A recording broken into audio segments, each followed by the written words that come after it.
ఒకసారి మీరు మొదటి శతాబ్దపు యూదయ దేశంలో ఉన్నారని ఊహించుకోండి. మీరు పంట పండించారు అంటే అది మీది కాదు. మీరు కష్టపడి పని చేస్తే ఆ ఫలితం మీకు రాదు. ఎందుకంటే మీ మీద ఒక విదేశీ రాజ్యం, రోమన్ సామ్రాజ్యం మిమ్మల్ని పరిపాలిస్తుంది. మీ మీద పెత్తనం చేస్తుంది. రోమన్ సామ్రాజ్యం కేవలం ప్రజలను పరిపాలించలేదు. అది వారి రక్తాన్ని పీల్చుకుంది. భూమి మీద పన్ను కట్టాలి. దీన్ని ట్రిబ్యూటమ్ సోలి అని అంటారు. రైతు తన పొలంలో పంట పండిస్తే దాదాపు 10 నుండి 25% వరకు రోమన్ ప్రభుత్వానికి పన్ను చెల్లించాలి. ఒక్కసారి ఊహించుకోండి. మీరు మీ కుటుంబాన్ని పోషించటానికి కష్టపడి పండించిన ధాన్యంలో 25% ప్రభుత్వానికి చెల్లించాలి. ఇది అతి దారుణమైన పరిస్థితి. ప్రాణంతో ఉన్న ప్రతి వ్యక్తి పన్ను కట్టాలి. దీన్ని తలపన్ను అనేవారు. ఈ పన్ను చెల్లించే విధానాన్ని ట్రిబ్యూటమ్ క్యాపిటస్ అని పిలిచేవారు. అంటే ప్రతి వ్యక్తి తను జీవించి ఉన్నందుకు లేదా తన ఉనికిని చాటుకునేందుకు ప్రతి వ్యక్తి రోమన్ ప్రభుత్వానికి పన్ను చెల్లించాలి. ఈ పన్నులు మేము చెల్లించాం అని ఎవరైనా ఎదురు తిరిగితే వాళ్ళ భూమిని జప్తు చేసేవారు, లేదా వారికి కఠినమైన శిక్షలు విధించేవారు. మొత్తంగా చూస్తే యోదయలోని కుటుంబాలు దాదాపుగా వారి సంపాదించిన కష్టార్జితంలో 30% రోమన్ ప్రభుత్వానికి పన్ను చెల్లించేవారు. ఈ పన్నులు వసూలు చేసే వ్యవస్థ పేరే పబ్లికానీ వ్యవస్థ. రోమన్ ప్రభుత్వం పన్నులు వసూలు చేసే హక్కుని వేలం వేసేది. ఈ వేలంలో ఎవరైతే ఎక్కువ మొత్తం చెల్లించి ఆ హక్కులను కొనుగోలు చేస్తారో వారికే పన్నులు వసూలు చేసే హక్కును కల్పించేది. వీళ్ళని పబ్లికానీస్ లేదా పబ్లికానీలుగా పిలిచేవారు. ఈ పబ్లికానీలు దౌర్జన్యంగా, అన్యాయంగా ప్రజల దగ్గర సొమ్మును వసూలు చేసి ఒక నిర్ణీత మొత్తాన్ని మాత్రమే రోమ్ ప్రభుత్వానికి చెల్లించి మిగిలినది వారు జేబులు నింపుకునేవారు. ఇండైరెక్ట్ గా వారి రక్తాన్ని పీల్చేవారు. ఎవరు ఎక్కువ డబ్బులు వసూలు చేస్తే వారికి అంత సంపాదన ఎక్కువ వస్తుంది. అందుకే యోదయలో ఈ పన్ను వసూలు చేసే పబ్లికానీలను సమాజం దూరం పెట్టేది. ఏ కార్యక్రమానికి ఆహ్వానించేవారు కాదు.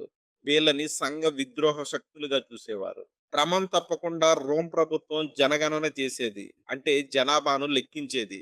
ఎందుకంటే ప్రజల దగ్గర పన్ను వసూలు చేయటానికి ఎంతమంది బ్రతికి ఉన్నారు, ఎంతమంది చనిపోయారు అని గణన చేసి బ్రతికున్న వారికి పన్ను విధించేది. లూకాసు వార్త 2వ అధ్యాయంలో యేసుక్రీస్తు వారు పుట్టటానికి ముందు జరిగిన సంఘటన మీకు గుర్తే ఉంటుంది. క్రిస్మస్ పండుగకు చిన్నపిల్లలు ప్రవచనాలు చెప్తూ ఉంటారు. ఆ దినములలో సర్వలోకమునకు ప్రజా సంఖ్య వ్రాయవలనని కైసరు ఔగుస్తు వలన ఆజ్ఞ ఆయను అని. ఈ ఆజ్ఞ దీనికి సంబంధించిందే. ఈ పన్ను చెల్లింపు విధానానికి వ్యతిరేకంగా ఒక ఉద్యమం నడిచేది. ఈ ఉద్యమకారుల్ని జీలట్స్ అని పిలిచేవారు.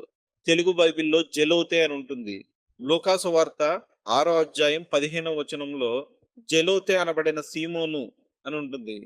అంటే యోదయలో ఉన్నవారు ప్రభుత్వానికి పన్ను చెల్లించాలి అనే విధానాన్ని వ్యతిరేకించేవారు. ఇలాంటి సందర్భంలో యేసుక్రీస్తు వారు నేను యూదులకు రాజుగా పుట్టాను అని చెప్పినప్పుడు యూదులందరూ ఈ ప్రభుత్వం నుండి విడిపించటానికి మనకు ఒక రాజు పుట్టాడు అని విశ్వసించటం మొదలుపెట్టారు. కానీ వాళ్ళు అనుకున్నటువంటి రాజు ఎవరు అని అంటే ఈ అన్యాయపు చెర నుండి, రోమన్ పరిపాలన నుండి మనకి విముక్తి కలుగజేయడానికి ఒక రాజు వచ్చాడు అని అనుకున్నారు.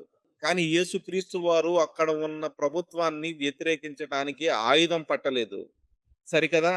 అక్కడ ఉండి అక్రమంగా ఉన్న వారిని చూసి వారిని కూడా ప్రేమించమని బోధ చేశాడు.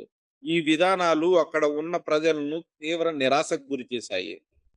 అదే సమయంలో యేసుక్రీస్తు వారు రోమన్ సామ్రాజ్యానికి పనిచేస్తూ సుంకమును వసూలు చేస్తున్నటువంటి మత్తయిని తన శిష్యునిగా చేసుకున్నాడు. అదేవిధంగా జక్కయ్యకి పిలుపునిచ్చి ఆయన ఇంటిలో భోజనం చేశాడు. దీనివల్ల అక్కడ ఉన్నటువంటి ప్రజలందరూ యేసుక్రీస్తు వారిని వ్యతిరేకించారు. ఎందుకంటే సమాజంలో అన్యాయంగా నడుచుకుంటున్న వారిని ఈ పబ్లికానీలను చేరదీసినందుకు యేసుక్రీస్తు వారు కూడా రోమన్ సామ్రాజ్యాన్ని సమర్థిస్తున్నాడు అని తప్పుగా అనుకున్నారు.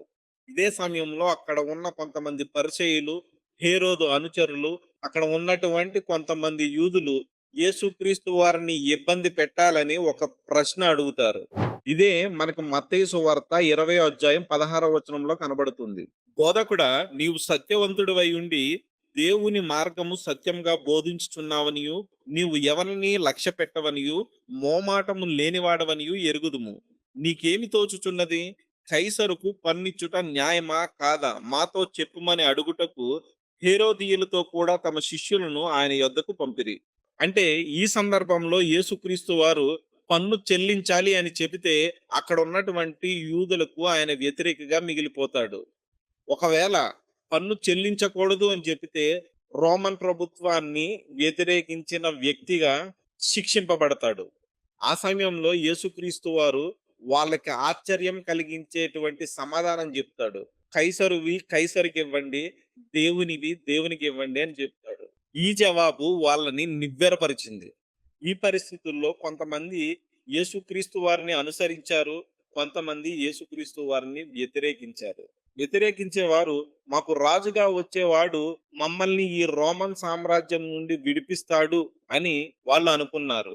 అందుకే మట్టలాదివారం రోజు యూదులకు రాజుగా వస్తున్నాడు జయహో హోసన్నా అని నినాదించిన ప్రజలు కేవలం 5 రోజుల్లోనే వాళ్ళ ఎక్స్‌పెక్టేషన్ కి రీచ్ అవ్వలేదని చెప్పి ఆయన్ని సిలువ వేయండి, సిలువ వేయండి అని సిలువకి అప్పగించారు. ఈ విధంగా రోమన్ సామ్రాజ్యంలో ఉన్నటువంటి యూదులు మమ్మల్ని అణిచివేస్తున్నారు, అణిచివేతకు గురవుతున్నాం, మాకు అన్యాయం జరుగుతుంది అని చెప్పి రోమన్ సామ్రాజ్యపు క్రూరమైన పరిపాలన నుండి కాపాడటానికి ఎవరైనా మా కోసం రాజు వస్తాడేమో అని వేచి చూశారు.